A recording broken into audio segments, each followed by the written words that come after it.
Cette actualité vous est présentée en collaboration avec Cryptost Academy. Ayez un temps d'avance sur le marché crypto en rejoignant notre communauté premium. 10 000 € de taxes par an pour tous les PSAN.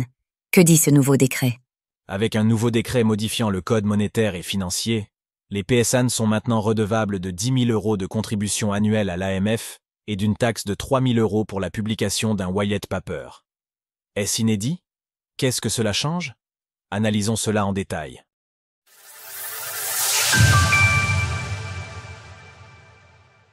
Un nouveau décret modifie les taxes dues par les PSAN. Alors que la France a déjà une passion dévorante pour les taxes, un nouveau décret paru fin février au Journal officiel a modifié le Code monétaire et financier, CMF, venant ainsi impacter les prestataires de services sur actifs numériques, PSN.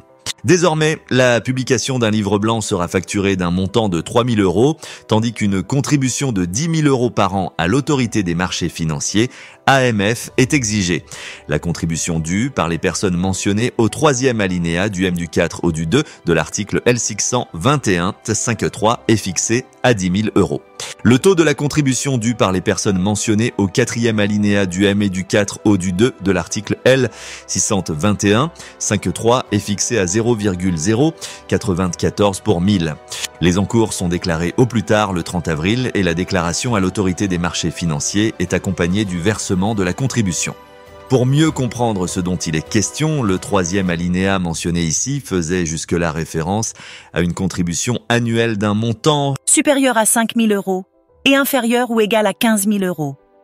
Pour les PSAN agréés, celui-ci est désormais fixé à 10 000 €. Par ailleurs, la contribution annuelle de 0,094 € par 1000 € d'encours vient réduire le taux précédemment fixé à 0,015 €. Toutefois, cette taxe ne peut être inférieure à 1 500 € par an. En ce qui concerne les 3 000 € mentionnés précédemment, cette nouveauté vient modifier l'alinéa 6 de l'article D621-27 du CMF qui, avant cela, concernait spécifiquement les acteurs devant publier un white paper en vue d'une Initial Coin Offering ICO. Avec Mika, ce sont maintenant tous les acteurs assujettis qui doivent se conformer à la publication d'un livre blanc. Avant ce nouveau décret, il était question d'un montant supérieur à 1 500 € et inférieur ou égal à 7 000 €. Dans l'alinéa 6 de l'article L621-5.3, si cette nouveauté a le mérite d'harmoniser les taxes en permettant des économies aux acteurs qui se trouvaient dans les tranches hautes, c'est tout l'inverse qui se produit pour ceux des tranches basses.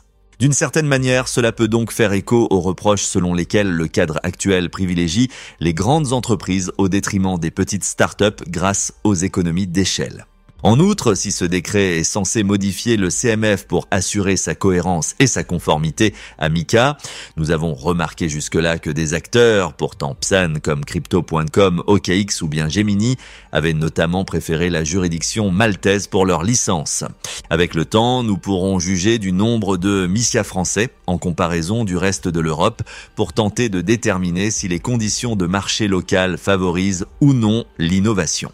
Retrouvez toutes les actualités crypto sur le site cryptost.fr.